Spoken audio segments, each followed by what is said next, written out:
Welcome to Aadya TV. ఇప్పుడు రాష్ట్రంలో దాదాపుగా కాంగ్రెస్ పార్టీ ఏర్పడి 20 నెలల కాలం అవుతుంది, 22 నెలలు అవుతుంది. దాదాపుగా 6 గ్యారంటీల ముచ్చట ఏంటి, మరి ఎందుకు స్థానిక సంస్థల ఎన్నికలు ప్రభుత్వం పెట్టలేకపోతుంది అనే అంశాలను ఇవన్నిటిని అడిగి తెలుసుకునే ప్రయత్నం చేద్దాం. మనతో పాటు తెలంగాణ ఉద్యమకారుడు, బీఆర్ఎస్ సీనియర్ నాయకులు అనిల్ కుమార్ ఉన్నారు. నమస్తే సార్. నమస్కారం అండి. జై తెలంగాణ. సార్ బాగున్నారా? బాగున్నాను సార్. చెప్పండి సార్. సార్ చెప్పండి, ఇప్పుడు దాదాపుగా కాంగ్రెస్ పార్టీ అధికారంలోకి వచ్చి అవునండి 22 నెలలు గడిచిపోతుంది.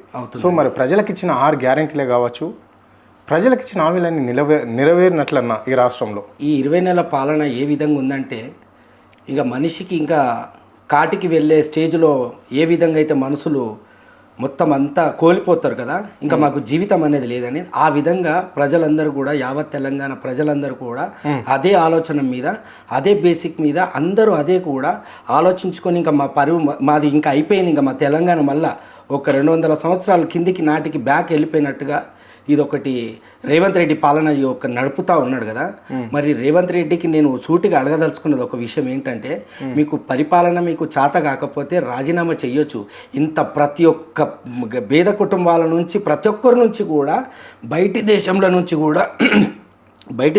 నుంచి కూడా ప్రతి ఒక్కరు కూడా ఇలా తెలంగాణ పరిస్థితి ఎందుకు ఈ విధంగా జరుగుతుంది, మరి గత 10 సంవత్సరాల నుంచి కోలుస్తే మరి ఆ టైప్లో ఎంత బాగా నడిచింది, మరి గత ఈ 2 సంవత్సరాల నుంచి ఏ విధంగా పరిపాలన జరుగుతుంది అనేసి ప్రతి ఒక్కరికి నాలెడ్జ్లో కూడా సర్వనాశనం అయిపోయింది అన్నది అందరూ మొరపెట్టుకుంటున్నారు. అంటే ఇక్కడ మేము 6 గ్యారంటీలు అన్నాము, 6 గ్యారంటీలు అమలు చేసి తీరుతున్నాము కాబట్టి కొంతమంది మీలాంటి బీఆర్ఎస్ నాయకులే ఓర్వలేక ప్రభుత్వాన్ని ప్రజలలో ఎండగట్టే ప్రయత్నం చేస్తున్నారు, ప్రభుత్వం మీద పుకార్లు చికార్లు చేస్తున్నారు. అయినప్పటికీ ఇక్కడ తెలంగాణ ప్రజలు ఎవ్వరూ ఎడ్డి వాళ్ళు కాదు, దద్దమ్మలు కాదు. అందుకే మాకు పట్టాభిషేకం చేసారు, మాకు పట్టం కట్టారు కాబట్టి ప్రజల గురించి పోరాటం చేస్తున్నాం, మేము ప్రజల పక్షంగా ఉంటుంది, ఇక్కడ ప్రజాపాలన నడుస్తుంది అని చెప్పేసి ముఖ్యమంత్రి ఖండిగా చెప్తున్నాడు. ఇక్కడ ఇందిరమ్మ రాజ్యంలో ఎవరికి కష్టాలు ఉండవు, పేద ప్రజల గురించే ప్రభుత్వం ఏర్పడింది అని చెప్తున్నాడు. ఇందిరమ్మ రాజ్యం తీసుకొచ్చిన రేవంత్ రెడ్డికి నేను చెప్తూ ఉన్నాను ఒకటి, రేవంత్ రెడ్డికి పరిపాలన అనేది చాతగాని దద్దమ్మ పని.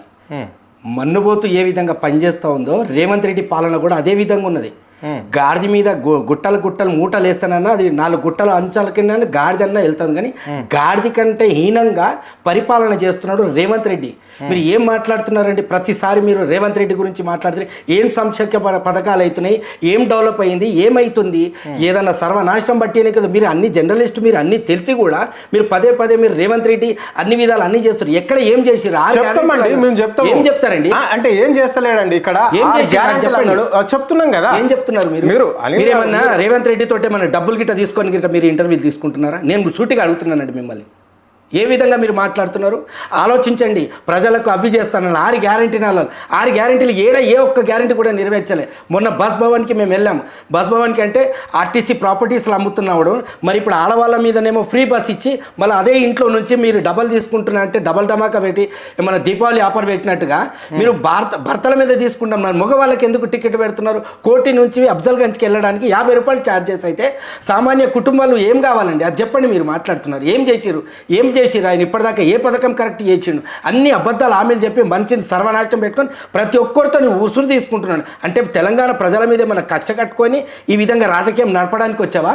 ఖబర్దార్ రేవంత్ రెడ్డి, నేను ఒక మూటిగా చెప్తున్నాను, ఏ విధంగా ఏ రోజు ఏదైనా మా తెలంగాణ ప్రజలకు అందరి పక్షపాతాన ప్రతి ఒక్కరం కూడా మేము బీఆర్ఎస్ పార్టీ తరపు నుంచి మేము ఉంటాము. మళ్ళీ మేము కాంగ్రెస్ నడిబొడ్డున బొందబెట్టి సమాధి చేసేంత వరకు మేము ఇదే కంకణం కడతాం.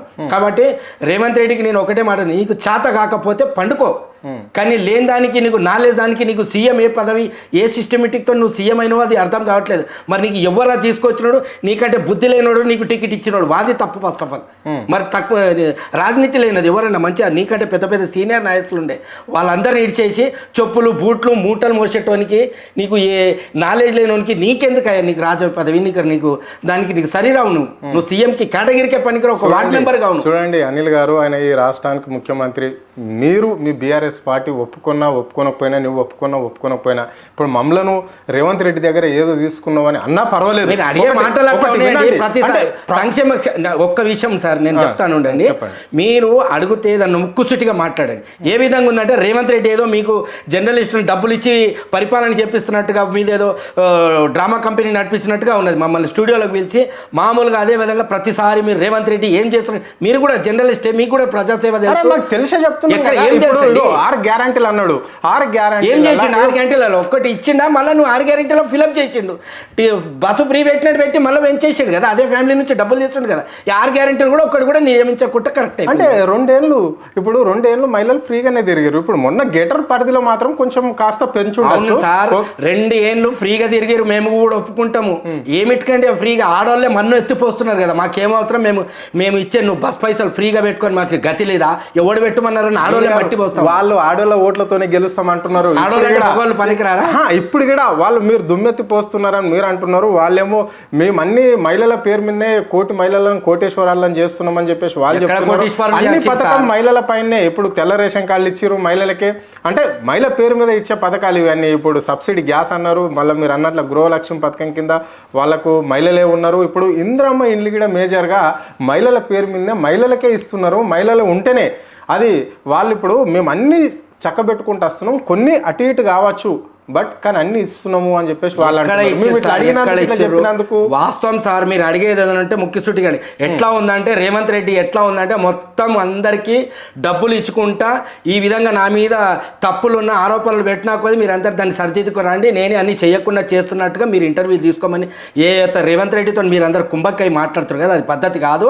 మీరు కూడా ప్రజాస్వామ్యం కాబట్టి మీకు కూడా హక్కు ఉంటుంది, మీరు కూడా ఒక ప్రజలే, మీకు ఆలోచన అనేది ఉండాలి. మీకు అన్ని తెలుసు, మాకంటే ఎక్కువ జర్నలిస్ట్ మీకు తెలుసు కాబట్టి ఆయన సంక్షేమ పథకాలు ఏమవుతున్నాయి, ఎన్ని పథకాలు ప్రవేశపెట్టిండు, మరి ఎన్ని గ్యారెంటీలు అమలు చేసిండు, ఆ ఇచ్చిన ఒక గ్యారెంటీలో కూడా దాంట్లో కూడా మళ్ళీ డబల్ ధమాకా అనేసి బస్ టికెట్ పెట్టిండు. ఇక ఆయన ఏ గ్యారెంటీ ఇచ్చిండు, ఆడవాళ్ళకి 2500 కోటీశ్వరులు చేసి వాళ్ళని ఇవాళ రోడ్ల మీద చిప్పలు కడుకునే వాళ్ళని కూడా ఇలా రోడ్ల మీద ఇలా పాచి పనులు చేసుకునే పొజిషన్కు తీసుకొచ్చింది ఆయన. ఇదేనా ఆడవాళ్ళకు ఆయన చేసినది? ఆడవాళ్ళకి అదేనా గౌరవం ఇచ్చేది? ఆయన ఇలా రోడ్లు ఉడుచుకో పరిస్థితి వచ్చింది. 2500 ఇస్తాని అబద్ధాలు చెప్పి వాళ్ళని లైన్లకు నిలబెట్టి పొద్దున్న నుంచి రాత్రి దాకా లైన్లలో నిలబడి ఏ ఆడిదానికన్నా 2500 వస్తాయి కదా అని ఆశతోటి వాళ్ళు లైన్లలో నిలబడి చక్కర్లు వచ్చి కింద పడిపోతే హాస్పిటల్కి తరలించవలసింది. చెప్పాలా మేము పంపించాలా మేము వీడియోస్ మీకు తెలియదా? మీకు అన్నీ తెలుసు కదండి. మరి ఏ విధంగా ఆయన ఆడవాళ్ళకు పథకాలు ప్రవేశపెట్టిండండి చెప్పండి. ఏ ఆడవాళ్ళకి ₹1 చేరిందా? 4000 పింఛన్ నన్ను 4000 పింఛన్లలో 2000 మాత్రమే ఇస్తా ఉన్నాను. అది మా కేసీఆర్ అని ఇచ్చిందే, ఆ పథకమే కంటిన్యూ నడుస్తుంది. నీ ఇచ్చిన 4000 ఎక్కడొచ్చినాయి? చూడురి, అరే కేటీఆర్ 4000 రూపాయలు ఇవాళ నుంచి ఫస్ట్ నెల నుంచి పడుతుంది అనేసి ఆయన తానాపాన కొట్టిన పెద్ద మహాశయుడు. మరి ఎక్కడ పోయినాయి నీ మాటలు, నీ పొడుగు మాటలు? మీరు ఏసి మాట్లాడాలండి, ఏది కూడా వేయకుంటే ఇష్టమనుసారంగా నోటికి వచ్చిందే మాట్లాడుతుంటే మా కుక్కమ్మ కూడా బొక్కలేసి దొంగతనాలు చేసుకోవడానికి వెళ్ళే మీ కేటగిరీ అదే ఉన్నది. మరి ఏ పథకం ఆగింది ఇక్కడ? కేసీఆర్ పెట్టింది ఏ పథకం ఆగింది అంటారు మీరు? అంటే ఇప్పుడు షాదీ ముబారక్ కళ్యాణ లక్ష్యం నడుస్తలేదా? సో ఇప్పుడు రైతు భరోసా, ఇప్పుడు వీళ్ళేమో రైతు బంధువు అంటే కాంగ్రెస్ గవర్నమెంట్ వచ్చిన నుంచి రైతు భరోసా అన్నది. రైతు భరోసా మళ్ళీ దేశంలో ఎక్కడ లేకుండా ఇక్కడ రుణమాఫీ కూడా జరిగింది 2 లక్షలు రైతులకు.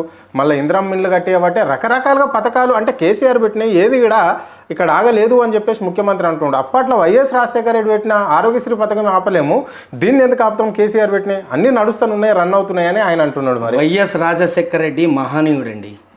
కాంగ్రెస్ పార్టీ ఇందిరమ్మతోని కాదు, రాజీవ్ గాంధీతోని కాదు, సోనియా గాంధీతోని కాదు, వైఎస్ రాజశేఖర రెడ్డి అనే మహనీయుడు సచ్చిన శవాన్ని లేపి కూర్చోబెట్టిన కాంగ్రెస్ పార్టీ నాయకుడు అతను.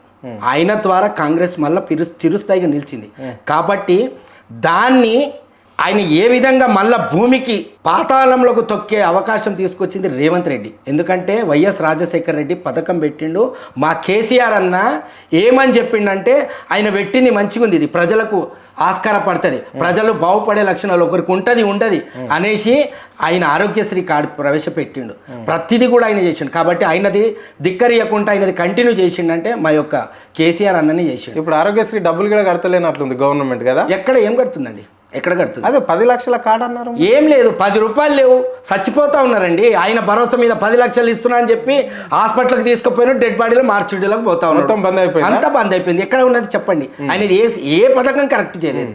అంత ఏదో ఉందంటే టైం పాస్కి ఒక స్టూడియోలో డ్రామా కంపెనీ చేసుకున్నట్టుగా ఒక చేస్తున్నాడు ఆయన రాజకీయం. కానీ నిజమైన రాజకీయం చేయడానికి నాయకుడికి లాయక్ లేదు. రైట్.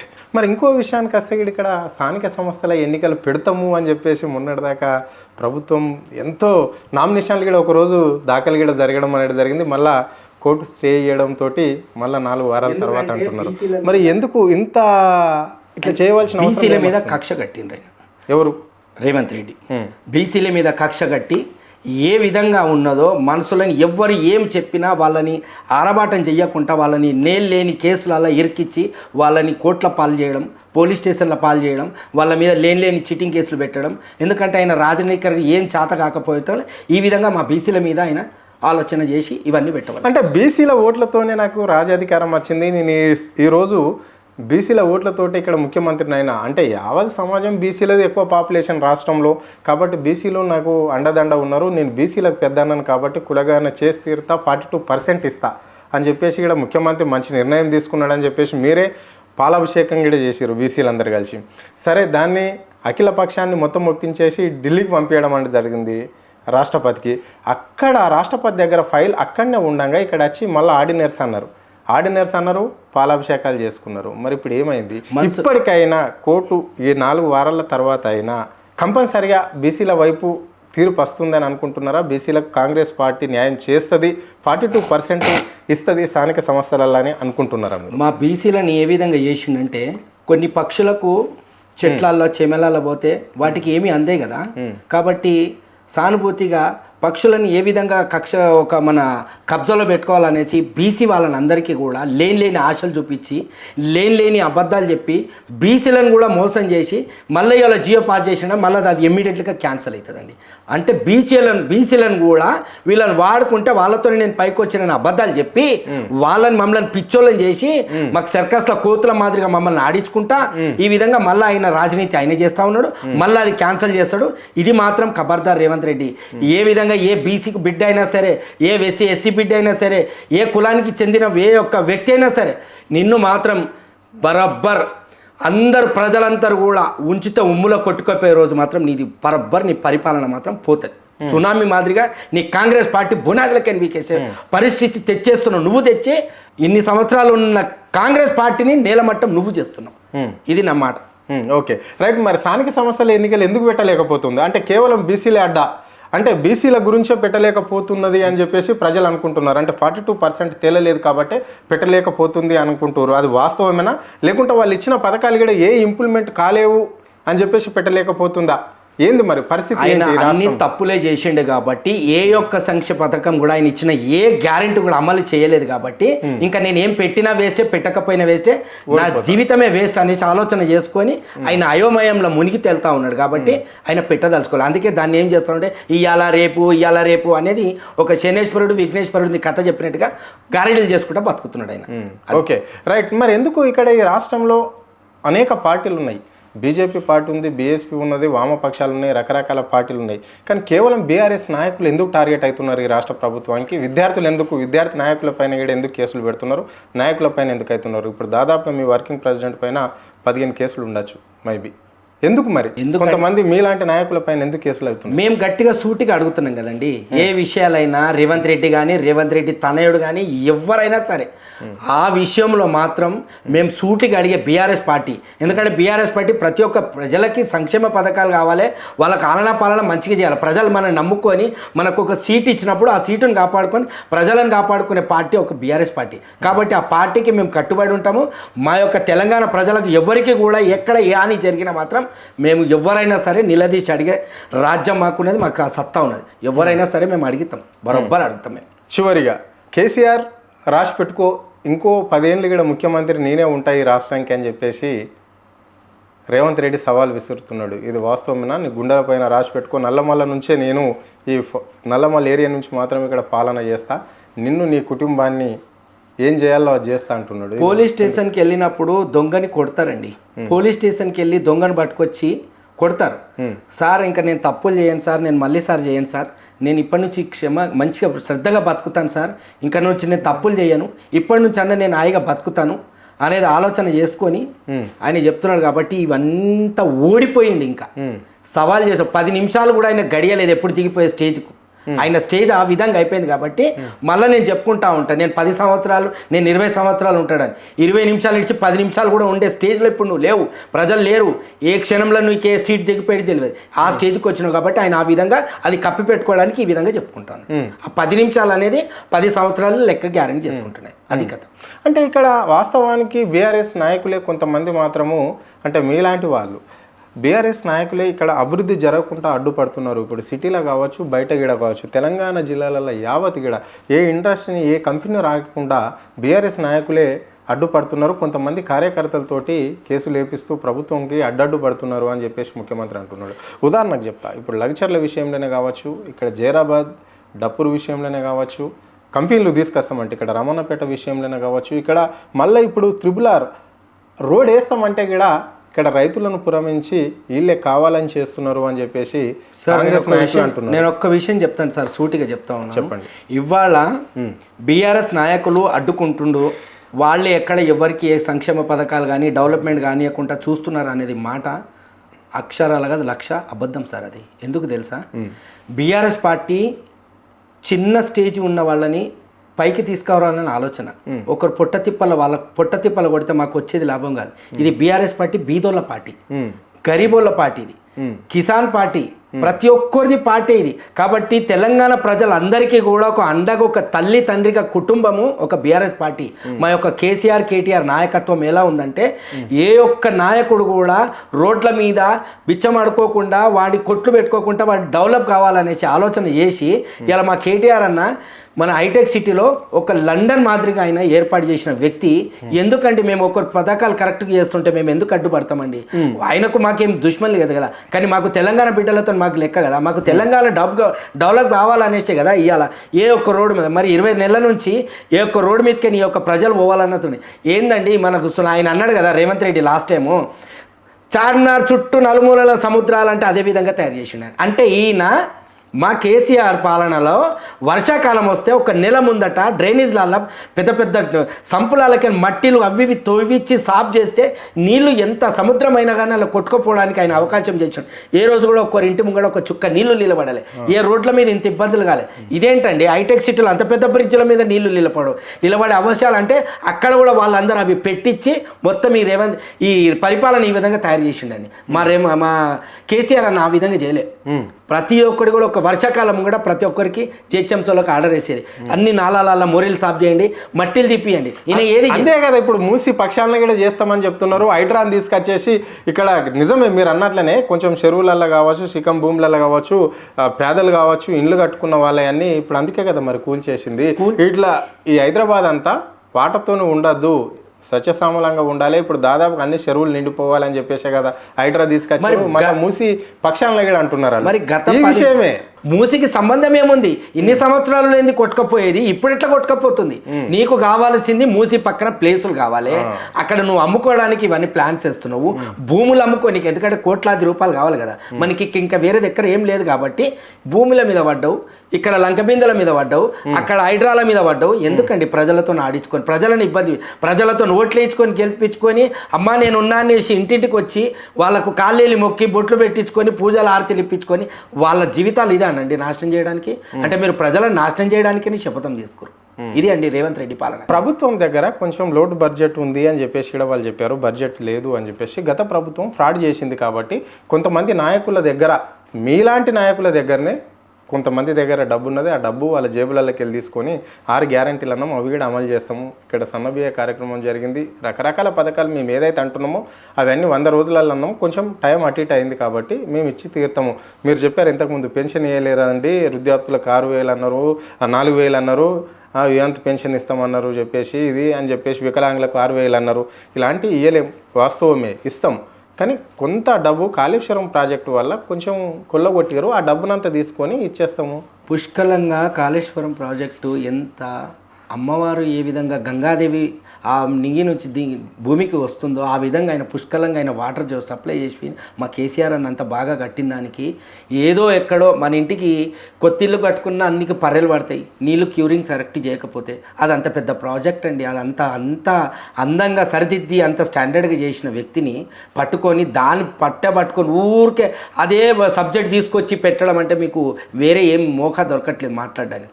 ఇవాళ మీరు వికలాంగులకండి మామూలు పర్సన్స్కి ఇవ్వకుండా మేము కూడా అడ్జస్ట్మెంట్ అవుతాం సార్, కానీ పాపం వికలాంగులకు వాళ్ళకి వెనక ముందు కొలువు చాకిరి ఏమి ఉండదు కాబట్టి వాళ్ళకు ఒక ఆశ, వాళ్ళ ఉసురు కూడా వేసుకొని మీరు కుక్క సావు కంటే ఘోరంగా చేస్తారండి. ధర్మంగా చెప్తున్నాను నేను. ఎందుకంటే నేను బీఆర్ఎస్ పార్టీ నుంచి నేను బరోబ్బర్ నేను హెచ్చరిస్తున్నా రేవంత్ రెడ్డికి, అట్లీస్ట్ వికలాంగుల కన్నా వాళ్ళ ఉసురు తీసుకోకుండా వాళ్ళకన్నా ఇస్తాన్న అమలు చేయండి. వాళ్ళకి ఇస్తాన్న పింఛన్లు 6,000 ఇస్తున్నారు, అదాన్ని ఇవ్వండి. ఎంఆర్ఓ ఆఫీసుల పొంటి అక్కడెక్కడ ఈ రోజు వస్తాయా రేపు వస్తాయా ఈ రోజు బిక్కుమంటే నా అరిచేతిలో ప్రాణం పెట్టుకొని వాళ్ళు బ్రతుకుతున్నారు. వాళ్ళకి ఇన్కమ్ సోర్స్ లేదండి. వాళ్ళకి ఏదో ఆశ, ఎవరు 10,000 ఇస్తా అంటే వాళ్ళు పోతారు. వాళ్ళ నాలెడ్జ్ వేరే, మన నాలెడ్జ్ వేరే సార్. కాబట్టి వాళ్ళది కూడా ఒకటి ఆలోచించుకోవాలైనా. ఆ నోరు లేని జీవనాలు కాళ్ళు మూతులు లేని వాళ్ళది కూడా ఉసురు వేసుకుంటున్నాం అంటే ఎంత భయంకరమైన సాగు వస్తావో అది నీ చేతులతో నువ్వే చేసుకుంటావు. ఇక్కడ రియల్ ఎస్టేట్ వ్యాపారం ఎట్లా నడుస్తుంది మరి తెలంగాణలో?